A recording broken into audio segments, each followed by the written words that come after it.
Good day, folks, and welcome to the Anorak Review Show with your host, the Anorak. We now go from one progressive rock band with an album before a prominent member would depart to another progressive rock band with an album after a prominent member left. Genesis. As I'm sure plenty of you might recall, all the way back in 2021, in the opposite ends of that year, I reviewed the two albums in their brief four-member lineup era, A Trick of the Tail and Wind and Wuthering, both of which were from 1976. After a somewhat extensive tour for most of 1977, guitarist Steve Hackett saw fit to quietly take his lead from the band, believing that a solo career would help provide better freedom with making his own music and compositions, while to offer new challenges and experiences for him as a musician and songwriter. The departure also came around the same time that the Genesis live album, Seconds Out, would be released. And the same way drummer Phil Collins took on main lead vocals on top of percussion after Peter Gabriel left, bassist Mike Rutherford eventually took on guitar duties as well. And with such a departure, this could also possibly prove to be the beginning of a transitional period and era for Genesis for the tail end of the 70s and into the 80s, where they would kind of downplay their prog rock roots that they came to be known for to a more accessible pop rock kind of thing. But I'll get into that soon enough. So let's jump into Genesis's 1978 album, And Then There Were Three. The cover artwork is quite amazing, once again done by the folks of Hypnosis, who had done the artwork for the previous three albums, The Lamb Lies Down on Broadway, A Trick of the Tail, and Wind and Wuthering. It even features the Art Deco-inspired font, as I'm sure you might see, for the Genesis logo from the Lamb Lies Down album. And like that album, this has something of an ominous atmosphere to it, which may fit the overall general tone and mood of the musical content within. As you can see, there are three men on the cover in this sort of noir-like feel with the fedora hat or cap, overcoat jackets and everything. Much like how the band itself had three members left, hence the title itself, And Then There Were Three. We see these long streaks of otherworldly light from like a torch, a lighter, or even car lights, done with the technique of time-lapse, as they go along this dark blackness, as they all kind of come up to the front here. Once again, and all this under this troubled-looking sky, which again fits the melodramatic tone of the album. And this kind of sense of time-lapse even continues in the inner artwork, where we see the little Genesis logo being produced with light and time-lapse, which is very cleverly done, even if it's a bit indistinguishable by the G there. So, regardless, really cool-looking cover, very ominous and atmospheric. Speaking of, let's actually analyze the music itself, shall we? We begin the album with Down and Out, a brilliantly placed choice of track to start with, to set the mood for the album, with Tony Banks' suspenseful synths and organ, as well as Mike Rutherford performing just as good on both bass and guitar. Then, of course, Phil Collins already expelling a good amount of energy on his drums soon before he starts off singing, the lyrics of which he himself wrote. The song actually deals with the relationship between music artists and the record labels that they may sign for, how such musicians may fall under the pressure of having to travel from place to place for touring, as well as having to keep themselves relevant, and how such labels could easily replace such with younger, fresher people with a commercial view and a fresher face.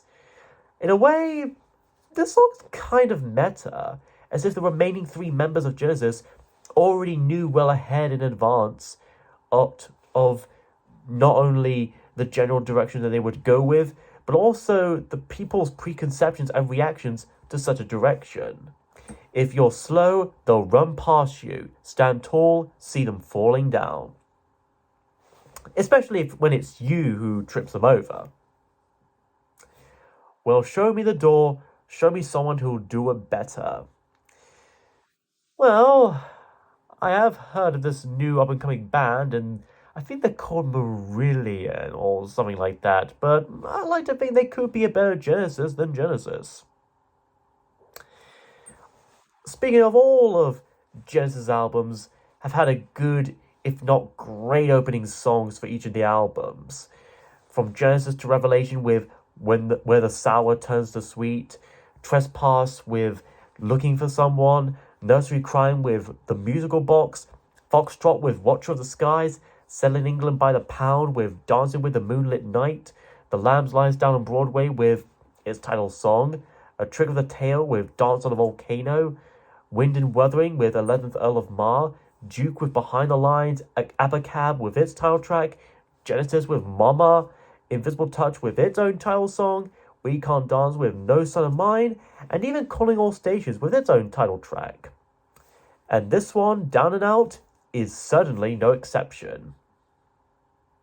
Next is Undertow.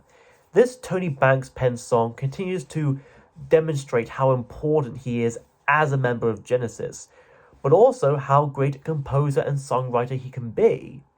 A little bit of trivia is that originally Tony had written a 2-minute instrumental intro for this song, but the other members felt it would have gone on a bit too long and that the album had already had enough keyboard parts in it. So he decided to cut it short and just have it begin straight away with Phil singing, a bit like ripples from A Trick of the Tail. However, Tony would soon save and salvage this cut intro and use it as the first track, fittingly titled From the Undertow, for his first solo album, A Curious Feeling, which would be released about a year later in 79. Speaking of, this song certainly does have a bit of a similar feel to something like Ripples, Mad Mad Moon, or even Afterglow from Wind and Wuthering, the latter two songs being written solely by Tony.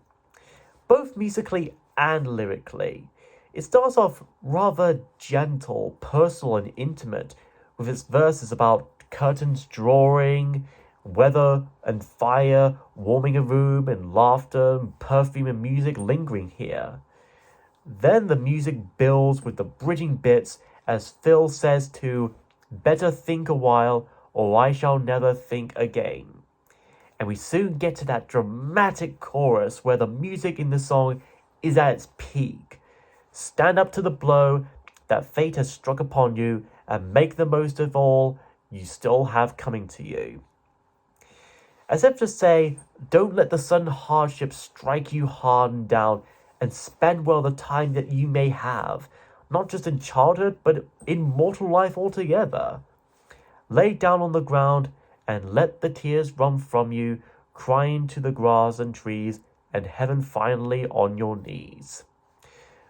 Whether they be tears of sadness or even tears of joy, whatever they may be, just go and embrace all that's wonderful and beautiful around you. Almost as wonderful and beautiful as this song here. In a way, like how Madman Moon is about how the grass in a certain distant place may seem greener from wherever you're standing right now than it might actually be, this song is telling us that life itself is all too precious to just waste away too quickly and easily. So let live again and let life come and find you wanting. And most importantly, let yourself feel once more the loving arms that would protect with its warmth from the cold harshness and danger with its icy blast, to never fear it again. Life itself is like an undertow. It may look like it's going one way on the surface, but underneath, it's going the other way. Then we have Ballad of Big. Big what? Big Ben? Bigfoot? Biggest Dickus? Actually, This is about a cowboy or sheriff in the Wild West named Big Jim Cooley. Then why not call it The Ballad of Big Jim? What, were there not enough space for 3 more letters in the title? Anyway, Big Jim commanded respect, being able to get just about anything he wanted, and he was feared by everyone. So already you can tell he's a big authority. So you better expect his authority. However, one evening at a saloon, Big Jim takes a bet from a rancher whose name Phil admits he forgot. This rancher wants a herd and to take over the plain for himself. And he even calls Big Jim Yellow, which certainly stirs something fierce within Jimbo. I mean, if you were to call him something like Orange, Lime, or Chatteries, or Chatros, or something like those, it would have been fine. But Yellow? Now that's a downright slur. So he threw down his badge and walked out. I guess he'll be wanting that badge back again soon. Otherwise, I'm just gonna guess he just quit being sheriff. Although I probably wonder if this could be taking place in Long Gone Gulch. Maybe. And while the people wished him good luck, he laughs it off, saying that he don't need it. He's probably going to regret not needing such, considering what may happen soon. And so he and his crew of 5 tried their best to keep their cattle alive. The weather was hard, but so were the men. Unless it found out that their cattle had been taken by the visitors from South Park. Then night comes around and the men drift asleep. And suddenly, with a holler and a flash of knives, Big Jim and his men were ambushed by an all-star Indian tribe. And by Indian, we mean Native American, as to not confuse anyone watching and listening. And it's pretty much made clear that Jim in particular was killed that night, having died like all good cowboys with his boots on next to his men. And what's really sad is that he forgot to polish his boots the day before. However, Phil then says that Jim's still won't lie down. For him, the bet's still on, implying that his spirit still lingers on, as evident by the following and final lines of, "Some say he rides there, cursing still, and some say they've seen him." Others say they asked why he's called Big Jim, and the reason why being, well, let's just say he felt a bit of a need for overcompensating. Ballad of Big is a pretty straightforward song with a simple story, very much like Squonk and Robbery, Assault and Battery, and I do even appreciate that. I do like that. The music here, especially when Phil sings about Jim being mad or scared, does remind me a bit of Wind and Wuthering. Again, 11th of Mars specifically. Afterwards is the Mike Rutherford pen song Snowbound. The strings of the guitar along with the synthesizers do kind of fittingly give off an almost wintry vibe, pleasant and nearly peaceful. Here, Phil sings about a person who finds himself laying down and letting the midnight snow eventually encase him whole, whether because he was lost or just trying to hide from other people is left a bit open for interpretation. Then some delightful children come arriving. Don't know why kids will be out in the cold around midnight, but what do I know? To play their magic games like Quidditch. Meanwhile, this poor paranoid man is left stuck and helpless within this snowman suit as it smothers his cries for help. They'll never know. But hey, look at the bright side, Mr. Snowman. You might go walking in the air with a little boy for a snowman dance party where you meet Father Christmas. Or even go to bed with Kate Bush. Unless you're Michael Keaton, of course, then you just might be in a about fairly average 90s snowman movie. Assuming you haven't died already from hypothermia. Anyway, in the chorus, we get that memorable melody as Phil observes the snowman, praying for him even. They say a snow year's a good year, filled with the love of all who lie so deep. And speaking of lying, in the second verse, smiling faces tear your body to the ground, covered red that only we can see. So these kids just basically knocked down and tore apart a freshly frozen human corpse. And it gets better. Here in a ball that they made from the snow on the ground, see it rolling away with wild eyes to the sky. And they even decapitated him too. These kids are either extremely and ridiculously naive to notice what the red covering and the rolling head might actually be, or that they're downright little psychopaths with enough strength to tear apart such a man and a body like this. And again, the music still makes it sound all whimsy and wonderful. No, not the only time a Genesis song would have such a contrast, but still. Along with Your Own Special Way from Wind and Wuthering and Man of Our Times from Duke, this is not only among Mike Rutherford's best work as a songwriter and as a member of Genesis, but is also among the most underrated songs in Genesis' discography, which may be saying quite a bit. Side 1 ends with Burning Rope, another song written from the mind of Tony Banks. Apparently, he deliberately chose to keep the song as short as possible and avoid any extended arrangements as to not be compared to something like Further Fifth or One for the Vine. Though bear in mind, this song is about 7 minutes and 10 seconds, which technically makes this the longest song on this album. And this is as short as it could get, apparently. How much longer would have actually have been? That's what I'd like to know. Anyways, it starts off with a very bombastic synthesizer anthem-like melody that definitely shows off Tony in his element here, before Phil sings about the warming sun, the cooling rain, the drifting snow, and a few other elements that one may associate with nature.